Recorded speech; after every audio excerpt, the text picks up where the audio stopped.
Claude Gérard. Oh, Éric me charrie toujours en disant que... Je dis que le chapitre 1, ou l'article 1 de nos statuts, c'est être optimiste. Oui, on ne peut pas être militant et être pessimiste. On a beaucoup d'obstacles devant nous. Peut-être on en a pour 20 ans, mais ce n'est pas notre problème. Nous, on veut résoudre aujourd'hui les choses. On ne veut pas montrer les difficultés, on veut écarter les difficultés. Bon, je viens d'entrer. Sinon, on peut faire beaucoup de choses, écrire des romans, mais c'est ça le but. Bon, est-ce qu'on le peut aujourd'hui? Moi, sur le mouvement social, je suis donc optimiste. Je dis que la victoire de Saint-Étienne-du-Rouvray est très importante. Ces gens ont fait 2 mois de grève de la faim, enfin avec bataille autour, ils viennent de gagner 30 postes. Il y a 2 hôpitaux ce matin, j'entends. Il y a beaucoup de choses, il y a beaucoup de choses dans les hôpitaux. Alors non, mais attendez. Parce que, mais oui, mais excusez-moi, si le mouvement de masse n'arrive pas centralement à vaincre Macron, il y aura 100 explosions de ce type. C'est-à-dire ça se passera dans 1 mois, dans 2 mois, dans 6 mois, mais d'une façon ou d'une autre, l'explosion se fera contre Macron. Voilà, je voudrais combattre tous les pessimismes de ce point de vue. Et je dis que quand Mélenchon avait dit au mois de septembre dernier Macron a gagné la première manche, je l'aurais passé en conseil de guerre normalement. Vous comprenez ? Parce que si le chef qui veut être chef et qui dit ça, il aide l'ennemi, quoi. Bon. Alors ça c'est important comme premier truc, parce que et après il y a une question théorique. Nous sommes absolument pour le pluralisme entre nous tous et pour la double appartenance, et c'est bien qu'il y ait des camarades à EFI, à Génération, etc. Je veux dire, bon. Mais nous, il faut qu'on ait quand même une homogénéité idéologique et politique et programmatique. Là, Claude vient de le dire. C'est le fond, quoi. On va en causer tout à l'heure sur les questions européennes, les 3, 4, 5 mots d'ordre qu'on souhaite mettre en avant. On va causer de notre référence programmatique. C'est quand même important, parce que moi, quand il y a deux attaques entre nous. C'est vous êtes pour l'unité, il n'y a pas de programme. Et les mecs, attendez, on en a un. Ah, vous voulez pas? Ah, bah, discutons-le. On ne l'impose pas. Mais on veut le meilleur programme possible entre toutes les forces qu'on veut rassembler. Alors j'ai utilisé la formule là, récemment, le meilleur programme possible entre toutes les forces, pour écarter l'idée qu'on va faire n'importe quoi, etc., etc. Parce qu'ils ont dit, le programme est de droitier, etc. Par exemple, je vais vous prendre un exemple. On vous l'a envoyé, les 63 points, nous on a fait un truc en 50 articles, mais Libération a fait pour son congrès, là, un truc en 63 points. La première phrase de ce texte dit « La question centrale du XXIe siècle est l'écologie ». Je ne peux pas adhérer à ça, moi, une seule seconde. Voilà, si vous voulez sauver la planète, vous avez besoin d'une force sociale, et la force sociale, il faut la chercher, c'est le salariat. Si vous n'avez pas de force sociale, vous ne sauverez jamais la planète. Quand Delahousse pose la question à Macron cet hiver, là, dans l'entretien à l'Élysée, en disant « Monsieur le Président, est-ce que vous pensez que vous allez pouvoir convaincre les écologistes que ce sont les banques qui vont sauver l'environnement ?» Macron ne répond ni dans un sens ni dans un autre. Mais en vérité, la question est posée, c'est que pour sauver la planète, il faut aller jusqu'au bout de la politique de Macron et aider les banques à le faire. Là, j'ai eu une polémique sur Internet, un gars qui s'appelle Maxime Combe, qui s'est mis à me donner des leçons d'écologie les 3 derniers jours, en me disant « Mais tu comprends rien, on a fait les textes sur l'écologie, tu nous parles encore de lutte de classe et de salariat, quoi. » Bah oui. Vous n'avez pas ça dans Génération. Le texte, alors j'ai discuté avec ma propre et chère fille, Léa. Je lui ai dit, t'as vu ce texte? Elle me dit, oui, c'est de la merde, mais on va le changer d'ici le 1er juillet. Je lui ai dit, attends, c'était dimanche dernier, on est le 3 juin, tu vas changer ce texte-là en 63 points d'ici le 1er juillet, alors que son axe fondamental, il est pire que les Verts, parce que c'est Vechter, c'est pas Cormon. Et quand vous regardez le texte du programme de Génération, je veux dire, Rocard était un gauchiste à côté. Et ce texte-là est très délétère. Cherchez pas les luttes de classe, cherchez pas les questions centrales de retraite, de salaire, etc. Et après, c'est le revenu universel. Mais là, du coup, dans ce contenu-là, le revenu universel est réactionnaire. On est pour un salaire pour tous, on n'est pas pour un revenu universel, on n'est pas pour une société à deux vitesses où il y en a qui ont un boulot, puis les autres qui promènent le chien de ceux qui ont un boulot. Et on leur donne un revenu universel en échange. Mais est-ce que ça, c'est réactionnaire? Je ne suis pas pour une société à deux vitesses, je suis pour que tout le monde ait un statut similaire. Et donc quand il y a l'affaire des statuts, j'ai entendu les jeunes, moi je me suis harponné par un jeune, Catherine, qui était à la fois à côté d'un de mes fils, et puis qui disait, qui était un peu black bloc, du genre les lunettes de piscine, et puis voilà, et puis qui me disait, moi de toute façon, moi jamais je marcherai, j'aurai jamais de patron, je veux pas être patron. Je lui dis, mais t'es qui toi? Il me dit, je suis programmeur. Je lui dis, mais t'es programme comment? Il me dit, je suis auto-entrepreneur. Ben, j'ai dit, t'es Macron. T'es pas la peine de nous faire le coup devant avec ton ciré. Alors, j'ai dit, c'est le salariat. Et il y a des gens qui disent, mais le salariat... Alors, d'autres débats, je l'ai eu après le média. Hein. Il y a eu 500 réponses, je me suis passé 3 jours, j'ai répondu aux 500 personnes sur le site Le Média. Après 1h 3/4 avec Aude Lancelin, qui m'a déglingué dès les premiers trucs en disant « Qu'est-ce que vous avez à dire, monsieur Fuloche, après 24 ans de PS ?» Et en me mettant ex-PS dessus, c'était vachement sympa. Hein. Et donc, j'ai répondu, puis j'ai répondu à tout le monde, parce qu'il disait « Le salariat, je ne sais pas ce que c'est, en gros. » Et ceux qui n'ont que leur force de travail vendent. Ceux qui...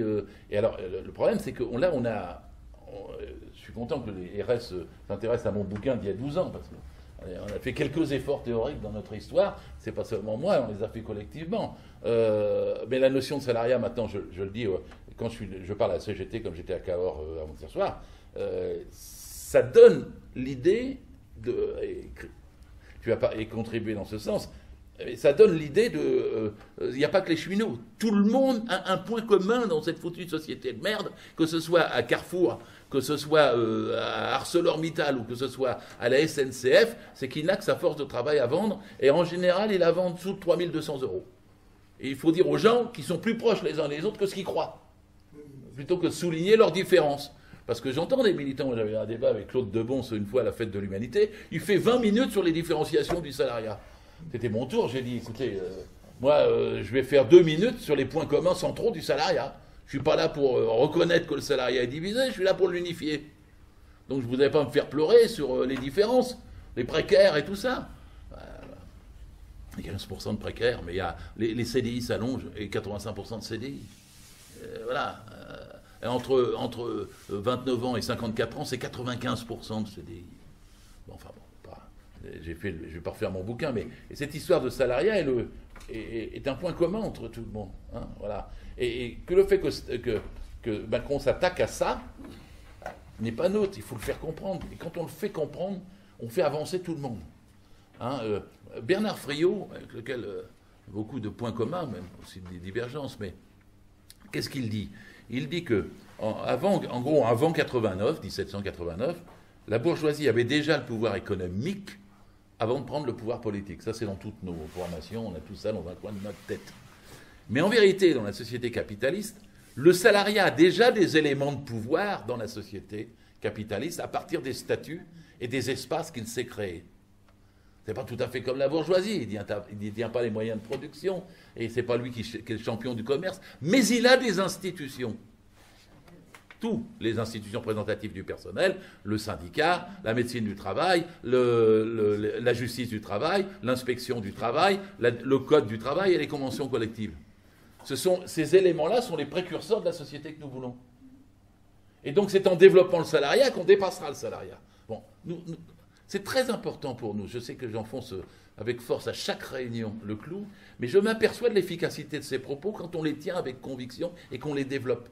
Parce qu'on donne un espoir aux gens. Vous partez pas de rien, vous êtes divisés. La gauche est morcelée, c'est une mosaïque et tout ça. Mais vous êtes tous salariés, les mecs et les filles. Et parce que vous êtes tous salariés, vous êtes les constructeurs de la société de demain. Chaque fois que vous défendez un centime de votre salaire, vous êtes révolutionnaire. Il n'y a pas la coupure entre le syndicaliste économiste et le révolutionnaire socialiste. Le syndicalisme, c'est d'ailleurs l'école du socialisme, même si, bien sûr, il est indépendant et regroupe tous les salariés, et les partis sont là pour donner la solution politique à partir de là, du point de vue et ça, c'est la deuxième partie, c'est sur l'union de la gauche. Alors bon, oui, quand même, j'étais à Villefontaine Moi, parce que chacun ses expériences, moi j'ai les miennes aussi. Hein. J'avais 100 personnes, c'était fait par un copain à nous qui n'a pas pu venir aujourd'hui, qui s'appelle Alain Chabert, hein, qui a remarquablement, il est un peu compliqué ce camarade, mais remarquablement travaillé pour cette réunion qui m'a épaté. C'est dans l'Isère. C'est dans le Nord-Isère. Donc il y avait 100 personnes. Et il y avait l'ancienne sénatrice du PC à ma droite, le nouveau sénateur du PC qui a été élu de façon unitaire la dernière fois. Et ça a été une des rares expériences contre la mosaïque de la gauche. Ce qui fait que dans la salle, il y avait Génération, il y avait 2 jeunes de Grenoble qui sont venus, qui m'ont dit « Ah, bravo, on vous invite ». À mon avis, quand ils vont rentrer, ils vont avoir plus de mal que ce qu'ils avaient comme intention. Mais, et puis il y avait du PC, il y avait de la CGT, de la FSU, presque toute la gauche était là. Et tout était unitaire. La fille de FI a essayé un petit peu, il y en avait une qui a parlé, c'est un petit peu de chercher des noix sur un autre. Puis finalement, elle est quand même venue voir à la fin, elle n'a pas dit en public, elle a dit « Non, non, il faut qu'on soit unitaire, c'est la seule solution ». Mais, et donc, en vérité, quand je rencontre dans mes voyages, mes déplacements, moi, il n'y a pas d'homogénéité FI. Il y a autant de positions qu'il y a de militants dans les villes. Et c'est pareil pour Génération. Parce que le texte qu'ils vont leur balancer pour le faire adopter le 1er juillet, il n'y a pas la moitié encore qui l'ont lu et ils ne savent pas. Je suis d'accord avec le côté bureaucratique qui est décrit par Jean-Luc. Je le vois ça aussi dans les villes. Parce que je vois quand il y a 3-4 générations qui viennent me voir, etc., je vois derrière le gars qui surveille déjà un petit peu et qui est déjà dans le réseau MJS avec Hamon, qui est en train de contrôler si ça se passe bien ou si ça se passe pas bien. Et vous avez remarqué qu'ils font leur congrès, ils ont invité tout le monde, ils n'ont pas invité nous. C'est-à-dire que l'exclusive de Hamon, elle se continue, on l'a vécu dans le PS, mais elle se continue dehors. Et ce n'est pas du hasard, c'est-à-dire que l'évolution qu'il fait et la brutalité avec laquelle il cherche l'accord avec les Verts et la candidature de ma mère va être une bagarre qu'ils essaient de faire assez violente contre Mélenchon. Pour essayer d'avoir 2 poules et éliminer tous les autres. Ce n'est pas un truc unitaire, c'est un truc non unitaire dans la présentation. Et puis Mélenchon va publier sa liste bientôt avec tous les noms. Hein. C'est vrai qu'il y a encore une place pour Morel, si on veut, mais tout est bouclé, c'est non unitaire non plus. Et c'est ça qui ennuie aussi le Parti communiste, parce qu'eux, ils ont vu le truc venir de ce point de vue, c'est-à-dire que la boucle se reboucle. Et du coup, d'ailleurs, j'ai un rendez-vous, là, du coup, personnel, m'a-t-on dit, avec Pierre Laurent, mercredi matin à 9h, parce qu'il faut discuter de comment on fait. Et donc, je suggère, du point de vue tactique, parce que j'ai vu un copain qui dit « Nous, on n'est pas pour faire une liste, parce qu'on est unitaire. » Mais pour être unitaire, il faut aussi exister. Et donc, parce qu'on peut, sinon, on ne discute pas avec les autres et on ne peut pas négocier avec les autres. Et donc, je suis, pour qu'on ait une discussion cet après-midi sur ce sujet-là, sur qu'est-ce que je dis. On peut s'imposer à 2, mais qu'est-ce que je dis à Pierre Laurent ? Est-ce que je peux essayer de batailler pour drainer un morceau d'ensemble, qui peut d'ailleurs peut-être être convaincu, c'est pas sûr, drainer République sociale, nous-mêmes, voir avec le PC comment on peut faire pour se présenter. Parce que si on peut exister aussi pour rediscuter avec Hamon et rediscuter avec Mélenchon à partir du moment où il y a 3. Quelqu'un m'a dit, oui, mais tu es pour l'unité, mais tu fais quelque chose d'autre. Dans la mosaïque actuelle, il y avait 12 partis au début, en mars. Alors, ça, une partie s'est passée ici. J'ai été accompagné de Christian Gourdet, de Jean-Pierre Côté, de Sybille parfois, et je ne sais plus qui est venu dans les réunions avec moi. Mais vous savez, au début, c'était convoqué par Besançon, ce n'était pas facile du tout. Hein. Il y a eu 6 réunions qui sont passées au local du NPA. Donc, Cherki arrivant au local du NPA, le parti de gauche qui arrivant, etc., etc., c'était une nouveauté, quoi. Alors on a fait quoi ? On a fait un communiqué commun, presque 2 heures pour le faire et 3 jours pour le faire circuler. On a fait une conférence de presse dans le café République là derrière, hein, dans des conditions un petit peu hachées, on n'avait pas tout bon, etc., etc. Bon. 3, on a fait un truc à la gare de Lyon. Là c'était pas mal. Et alors moi j'ai un malaise parce que je vieillis un petit peu, puis j'en ai un petit peu marre de ces trucs. Je vous fais une confidence de côté, mais il faut jouer des coudes. Hein, et ils me font pas de cadeaux. Hein. C'est pas moi, c'est voilà. Faut pas qu'il y ait de nouveaux sur le marché qui disent on oblige à discuter ensemble. Hein. Donc faut jouer des coudes. Au Tréport, ils nous ont éliminés. Hamon nous a éliminés. Il a fallu qu'on court derrière pour arriver à être au Tréport, puis dans de bonnes conditions pour parler au même plan que les autres. Puis après, le Tréport, c'était la bataille pour le meeting commun. Alors j'avais proposé, moi, le meeting commun en notre nom depuis le début. Et Phil ne voulait pas question. Le tambouille, les logos, etc., etc. Et puis quand même, le PC était pour, Besancenot et l'ONPR étaient pour.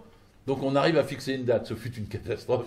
C'était place de la République sous la pluie, permanente, battante, en plein air, par 5 degrés. On a été 300 ou 400 au lieu d'être 1500 ou plus. Mais pour ce meeting, on a fait la plateforme unitaire, qu'un gros Eric a rédigé, et qui a été reprise. Moi, sans arrêt, je dis, regardez, on est à 9, parce que là, FI n'a pas signé. À 9, on a réussi la plateforme unitaire, qui est à la fois sur les cheminots, à la fois sur les services publics et sur la lutte. Et je vous conseille de l'utiliser chaque fois que vous avez un élément du genre. On peut faire. Bon. Et puis après, arrive l'ami Ruffin. L'ami Ruffin, il commence le 4 avril parce qu'il sent que ça se passe, le truc, et il m'envoie un petit mot, il me dit, tu sais, pour pas faire de bordel comme ça, avec Mélenchon, on va pas mettre les politiques devant, mais on va essayer de rassembler tout le monde. Pot au feu. Mais ça marche, parce que François, il fonctionne avec sa bande. La bande, c'est facile, c'est une bande de jeunes avec Fakir, Amiens, Paris, et une bande de théâtreux avec Joli Môme et de la musique. Mais tout ça fait que la Bourse du Travail où nous sommes, il y a réuni à peu près 2000 personnes. Absolument plein, puis dehors, il était obligé d'aller parler dehors et dedans. Bon, après, il propose le truc. Moi, j'étais au premier rang, on se prenait en photo. Voter, évidemment, pour faire ça, pour apporter. J'étais un petit peu hésitant parce que pot-au-feu, ça me... Mais dans ma tête, je me disais, Mélenchon va avoir du mal, c'est de la tambouille, le pot-au-feu, non mais ça va se faire. Et ça s'est bien fait.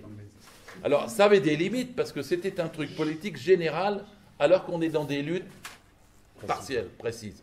Et c'est toujours les luttes précises qui comptent. C'est-à-dire une manifestation de 2 millions de personnes contre Macron, elle ne peut venir que dans des circonstances comme le 13 mai 68, où vous avez quelque chose qui se passe sur un terrain, puis qui explose. Si vous avez des luttes d'un côté, puis de l'autre côté, vous dites, je vais faire une manif globale contre Macron, vous réduisez le champ, évidemment, parce que vous augmentez la visée. Ceci dit, ce fut quand même une aide pour puisque c'est ça qui a déclenché le 26 mai. Alors le 26 mai, on a dit que c'était pas beaucoup. C'était 300 000 personnes. Alors il y a Mélenchon, il dit, c'est moi. C'était mon appel du 26 septembre dernier, manif centrale, non, ça n'était possible que parce que ça s'insérait dans la construction et l'unification qui s'est faite sur 2 mois. Et c'est pour ça qu'on a eu 65 organisations. Si on avait le temps, je crois qu'on ne peut pas le faire aujourd'hui. Il y a même des points de discussion sur l'appartenance de telle organisation ou pas, qui aurait pu venir et tout. Moi, je n'ai pas soulevé le problème parce qu'il y avait tellement de choses à dire que je me suis concentré sur les questions. On s'est concentré sur les questions essentielles. Donc on a fait un communiqué. 300 000 personnes, 280 000 chiffres officiels. Et à Paris, c'était quand même fort honorable. C'était pas mal non plus. Et dans la 26 mai, on a rabattu un petit peu les prétentions, disons, du quart impérial que Mélenchon avait amené le 5 mai. Pour que le 5 mai, pour que ça soit cette fois plus unitaire. Je dis ça parce que finalement, on a construit quelque chose à partir de la mosaïque. Et que notre job, si j'ose le dire, c'est d'être le ciment de cette unité. Alors ça ne se fait pas toujours comme on veut. On a fait les compromis sur les trucs, les mots d'ordre n'étaient pas clairs. Mais le plus important, c'est que tout le monde se sente ensemble et que ça aide à Villefontaine ou avant-hier à Cahors, les gens à être. Et à Cahors, moi, il y avait 80 personnes, c'était la CGT. J'étais avec un copain qui pourrait nous rejoindre, qui s'appelle Philippe Pascal, qui est un inspecteur de l'URSSAF qui a beaucoup souffert, dont je me suis beaucoup identifié à lui. Et il sera là d'ailleurs mardi soir, parce que mardi soir, dans cette grande salle au-dessus, Ruffin reconvoque tous ses potes avec des trucs, lanceurs d'alerte, tous les terrains, etc. Il le fait bien, moi j'aime beaucoup Ruffin, parce qu'il part des choses simples, concrètes. Je n'aime pas les phraseurs. Bon. Et là, il prend des choses très concrètes en droit, sociétalement, économiquement, etc., comme il fait, et sait faire d'ailleurs dans sa propre circonscription à Amiens. Et c'est payant, on voit que ça paye. Et alors du coup, il y a une rupture entre la France Insoumise et François Ruffin, violente, en réunion unitaire, là, ici.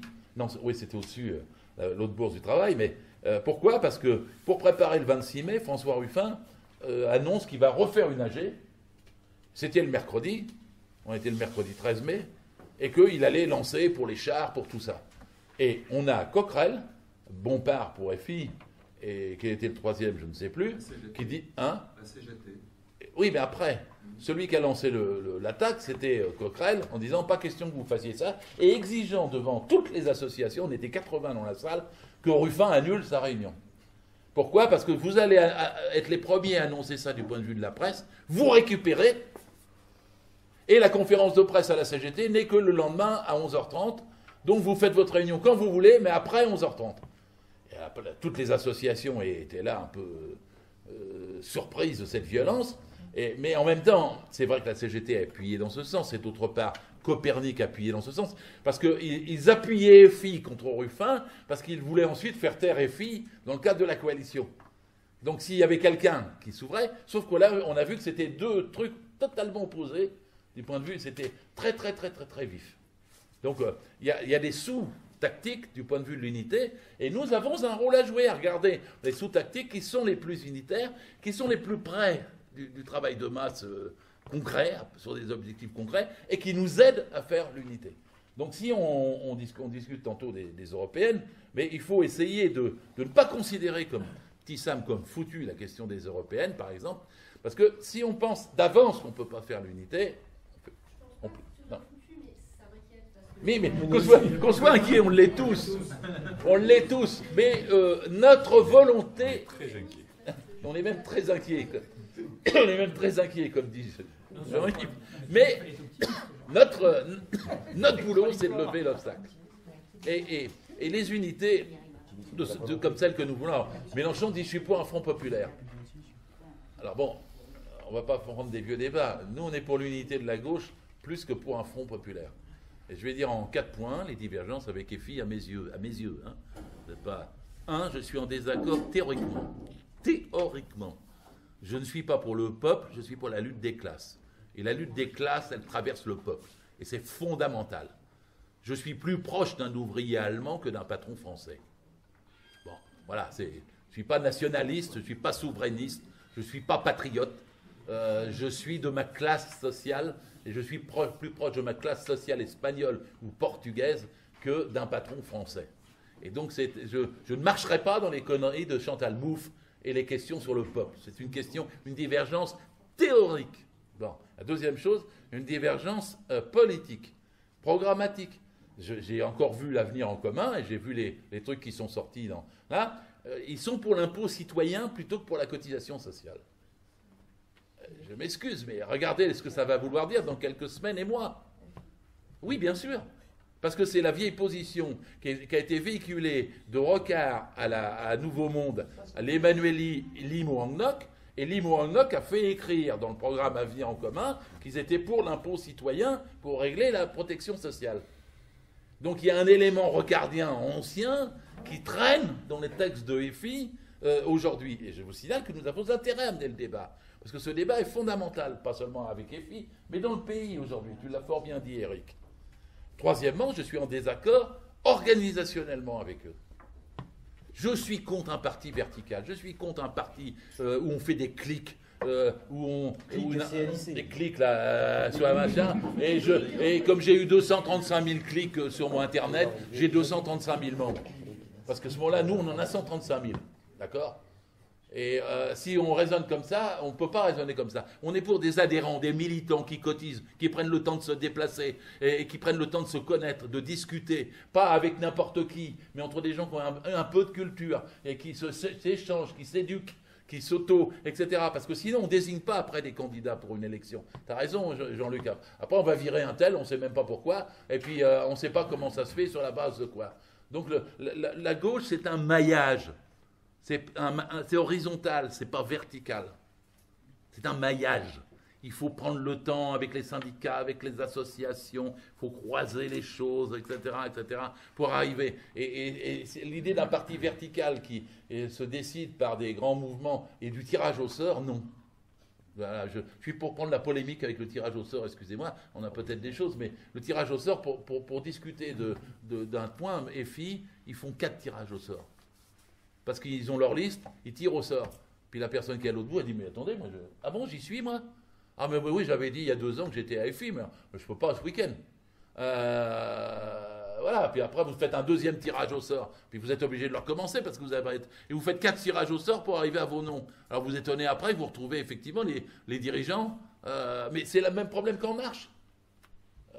En Marche, ils ont fait un congrès à 750 personnes, alors qu'ils disent qu'ils sont 285 000. Bon, ces notions-là qui ont des points communs avec Génération jusqu'à présent, seule Génération fait un pas vers un congrès. Et encore, ils ne veulent pas reconnaître le droit de tendance. Apparemment, Guillaume Balas, qui nous avait dit qu'il était pour, ça ne se fait pas. Bon, ça ne m'étonne pas trop d'ailleurs. Bon. Mais nous, on sommes pour le droit de tendance. Nous sommes pour être organisés. Nous sommes pour qu'il y ait des cotisations. Et donc ça, c'est un vrai problème de fonctionnement. Après, c'est distinct des syndicats. Moi, je reste défenseur de la charte d'Amiens. L'organisation syndicale doit être indépendante. On peut militer comme politique dedans, il peut y avoir des doubles appartenances, bien entendu, et des doubles responsabilités. Non, parce que celui qui est responsable syndical, il n'est pas chef du parti. Et celui qui est chef du parti, il n'est pas chef du syndicat. Et dans le syndicat, on cherche à regrouper des gens qui sont de toute obédience, quelle que soit leur philosophie, quelle que soit leur religion, quelle que soit leur culture, parce que le syndicat est pluraliste, c'est la seule base, c'est « je suis salarié ». Et je défends mes revendications.